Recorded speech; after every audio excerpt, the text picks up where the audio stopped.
Hey guys, how are ya? Been a while since I did a champion guide, so I am gonna do one today. I used to kind of do them every time I would level a new champion because my lazy butt doesn't really do that very often. I have so many unused champions and resources and yada yada. So I do apologize. I have leveled a lot of champions that I didn't consult you guys about it. I didn't talk to you about it. I didn't explain them. I've been using them on my account without showing you them. It's appalling. But so GodX commented, he said, I woke up this morning and realized I had a also, sorry, I didn't mean to say he. There's nothing here to indicate gender. So GodX says, I woke up this morning and realized I had a 6-star Gurptuk for whatever reason. You got any pointers for him on Hydra? No Trunda team, maybe a video, pretty please, haha. And, you know, my channel is small enough that apparently I can just take these kind of personal requests. But I don't remember what I said. I said like, oh yeah, like this is a good idea. It's been too long since I did any champ spotlights. And I do have a soft spot in my heart for this champion. So here we go. Let's talk about Gurptuk Mossbeard. Here he is, lovely. He's like a tree trunk kind of slash Ogren guy. Fantastic. He has I don't know how I want to describe this. Okay, so in the game, there are levels of champions, right? There's like good champions, there's like bad champions, there's like mid champions, there's like mega OP champions, there's like super bad champions, right? So you've got all these levels. Something I like is I like champions who are actually like unique and cool. And one of the examples that I always like to give is like Acrizia. Like this champion is very good, but her kit is incredibly like fall asleep while reading it, just boring. Like Newt would be another one. Like these champions are good, but they're extraordinarily just boring in design, right? So this guy, Gurptuk, I actually think is super funsies and unique and interesting, unlike those boring OP champions. And he's also pretty good, not OP, but definitely solid champ worthy of being in some teams that can accomplish great things. So let's just take a quick look. The most important ability that we're looking at is definitely going to be the A3, Cloud of Spores. Places 2.5%. That's the baby poisons on allies for 3 turns. They can't be resisted or blocked. Also has a 80% books up to 100 chance of placing keyword place block buffs, debuffs on all energies for 2 turns. So here you go. Interesting. If you read this in a vacuum, you're like, why am I poisoning my team? This is stupid and bad. But if we go over to the passive, we can see that allies under poison debuffs inflict 7.5% more damage per poison debuff on them, stacking up to a maximum of 30%. So basically that means he's going to place 3 by himself, right? Okay, so that means that you could also have 1 more poison buff placed on you by somebody else, and that would get it up to 30. So yeah, and then also, you know, why not increase each ally's res by 15 for each poison debuff on them? Fantastic. Outside of that, we've got the A2. This is actually a really good little ability. It's going to remove all debuffs except poison debuffs, because that would not be helpful, right? From an ally, and then heal them by 30% of their max HP. And place a little shield on them. This is single target, but it has a 2-turn cooldown. So like this is like a really low cooldown ability. Can use it, you know, like every other turn. So this is actually a really good ability, even though single target. If it was on everybody, this would be like broken. But so yeah, let's keep that to the single target. And then A1 definitely goes in our supporty theme. Nothing spectacular. Obviously, this is not going to do any damage, even though it's like a double hit. But he is going to place a continuous heal on all allies under poison debuff. So this is actually like very strong, right? To have like a continuous heal for all allies on, you know, which hoping this is just your entire team, right? Why wouldn't it be with the rest of his kit? So actually quite strong A1, has a lot of healing. And that's also important because your entire team is being poisoned. So something to consider. Outside of that, this is my current build. Again, you know, you need to build to your account level, the content level you're trying to do, because like we're all at different levels, right? Like this guy could go on a Nightmare Hydra team, this guy could go on a normal team. So you need to build for wherever you're at. I didn't do anything, you know, crazy with him. This is my build. It's perception and divine speed. There's absolutely no need to use divine speed set in particular. I just kind of, you know, I like to look at my inventory, look at these pieces, see what I can get rid of, see what I can put on somebody. So these are my pieces. Obviously, we want them to stay alive. So HP defense, need the accuracy to land the black buffs. Nothing crazy here, you know, just standard. Again, you know, if you need to have like 50 less speed than this because that's the level you're at, that's absolutely fine. We're all doing our best. There's no need to make your stats as high as mine or as low if you're, you know, shooting for more than that. So I have enough speed and accuracy for what I'm doing, and that's what counts. Going to other things. So there is the blessing, right? I only have a 1-star. That's just what it's like when you're free to play. You have like a 1-star max on everybody. Which, I mean, I'm not complaining. 7,500 HP, I'll take it. So obviously there are a lot of things to consider. And the ones people kind of tend to go for on Legos are like obviously Brimstone. And then people also like to think about cruelty. And that's fine. I personally don't think either of them are very good because the thing is, you do not attack. You like, this is not an attack. This is not an attack. This is a place. This has such a low cooldown. You're going to be using this every other turn. You're barely ever going to be using your A1 and actually like attacking something. So you're not going to be applying things like Brimstone and Cruelty, but you know your teams, go for it. I personally recommend on this type of character where like the Brimstone and the Cruelty and stuff like that doesn't make sense. I like always recommend people look at Survival Instinct, which is partially fills this champion's turn meter whenever a debuff is placed, spread, or transferred onto them, occurs once per enemy turn, because this can actually get you, you know, more speed, extra turns. So this is what we want, you know. So yeah, take a look at something like that. Yeah, I would highly recommend just familiarizing yourself with the entire blessings and mastery system and learning to determine what you need for your situation will be super, super helpful, because nothing in this game is really one size fits all. He also has 50 res all battles aura. So masteries, kind of like the awakenings, I think there are definitely multiple. Well, no, this tree I think is absolutely, obviously you need this tree, but there's not a strong preference between these two trees. Like we talked about, you don't attack, right? So like War Master is like meh on you, right? And War Master's kind of meh in general, you know, just for supports who aren't attacking a lot.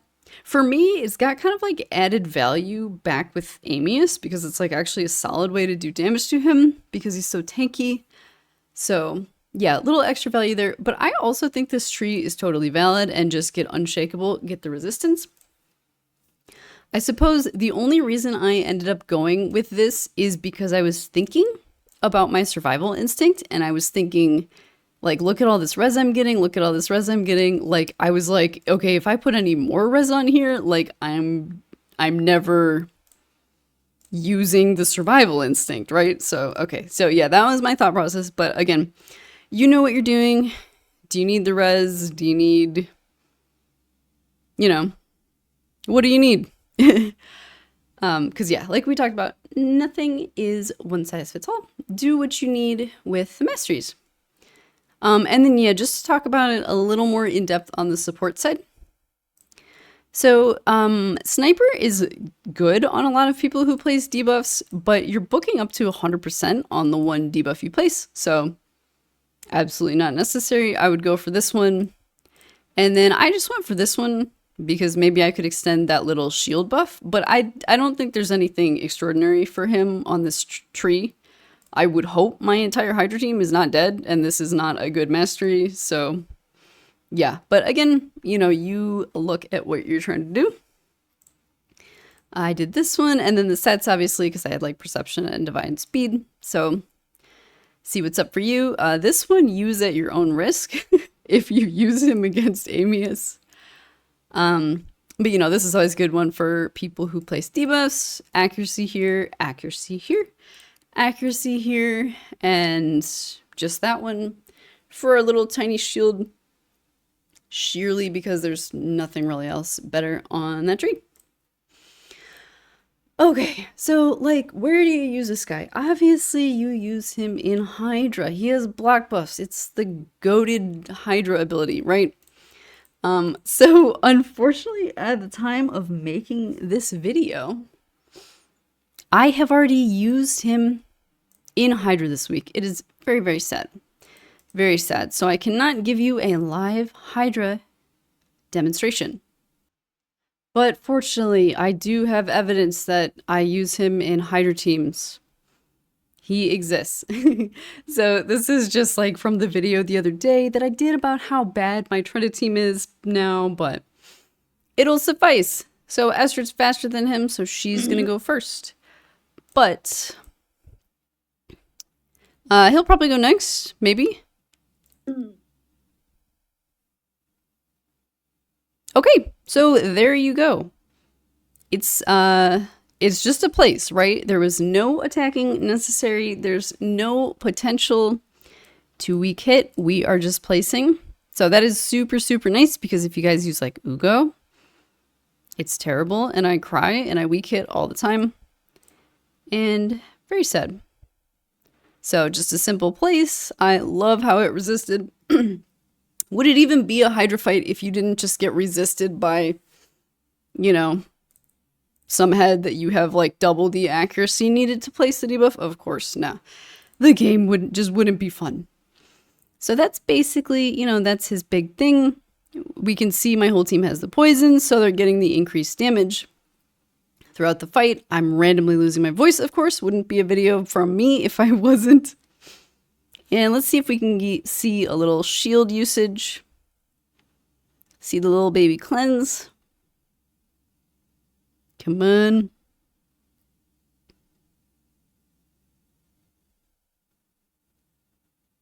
Oh my gosh. So, okay, there's the continuous heal for everybody, so that's good to show. Should be the next turn, right? I think you can use it like every other turn.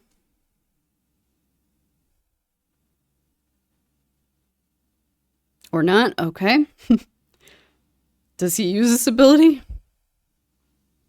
I'm sure I have the other one prioed. So, okay, there it was. Little baby shield, little baby cleanse. So he can do that because like we talked about, it has a really low cooldown. So yeah, that's basically his function. You know, it's super important to keep the black buffs on because there's so many important buffs going out. The most famous or infamous is like the poison cloud buff, right? Because that will just, oh my god, you can't, you know, everybody, you can't place debuffs, you'll weak hit everybody. Basically game ending buff. And then there's also the buff spread, right? So this guy will steal your buffs and then he will spread them to the team. That's his thing. He's annoying. Everyone hates him. This guy will get increased attack. He, when he hits 15 on his little thingy, he will also get like the reflect damage and the block debuffs. Let's see who else we got here. This guy, right? This guy places ally protect on everybody. This guy places reflect damage on himself, which is actually is really detrimental Because if you use a high damaging team like this and you don't have a reviver, if you get unlucky and the black buffs isn't applied, your team will kill themselves. So that's not a good one. Is there anybody we left out? I think we covered, enough to show how important black buffs is. Probably the most important and sought after debuff for this fight, which is why it's so cool that he has it in combination with some other stuff that's helpful for Hydra, right? Like the damage, the little cleanse, the shield, the continuous heal. So definitely solid champion. Unique and interesting kit. I like him a lot. So let me show you a couple of interactions with this guy. So I've located this room for you in Curse City because I've already used like both these champions in Hydra this week. So I've located this little room where I can use both of them together. So let's go in and let me just show you the interactions. Right, so Rucka's faster than him, so we're going to go first. We're going to place Black Debuffs. So let me show you. This is our poisoning ability. So just like the ability description said, this goes through Black Debuffs. So if you use a team with Black Debuffs, you don't have to worry. You can still place this. It's totally cool. However, if you do pair him with a cleanser, like Raka, be careful because, yeah, she'll just cleanse them away. So if the poisons are something that you're interested in having, be careful of the cleansing. You might just kind of want to go for like more general healing and all of that stuff. But I mean, like the game is not perfect, right? Maybe your team needs the cleanser because they're also like a reviver, like Pythion or something. And, you just can't get around it. You have to have them. It's fine. Like, this is still a useful champion, even if you're not making use of the Poison Cloud thing. The black buffs is amazing. The continuous heal is amazing. The little shield thingy is cool. So, again, do what you got to do out there. It's also possible, maybe you don't even have the type of team that can survive, like, poisoning themselves constantly. So I don't know what you want to do with it, but yeah, like I just showed, be wary of who you're pairing him with. Because, yeah, they can cleanse it, but alternatively, don't worry about block debuffs. Just like that ability description said, it goes through it. And I'm trying to think if there's anything I forgot about this little dude here. I don't think there is. Do the best you can with the build. Obviously, outside of having enough accuracy and speed, you just want to get him survivable. Maybe you can pick up like a 1-star blessing for him at the shop, or maybe you're lucky enough to have one, like like the person who already has the 6-star, which is exciting. But yeah. Oh yes, and of course, no need to have a Trunda team. It's a useful champion, useful kit in general. Can totally use for general usage wherever you need things like block buffing and cleansing and doing more damage and healing. And yeah, like just unique fun champ. We need more fun champs in the game and less boring OP champs. But alright, you guys, if you happen to have this champion chilling in your vault, I hope this inspired you to get him out of there, or helped you with your build, or at least something. As always, thank you so much for taking the time to check out the video, and take care of yourselves. Goodbye!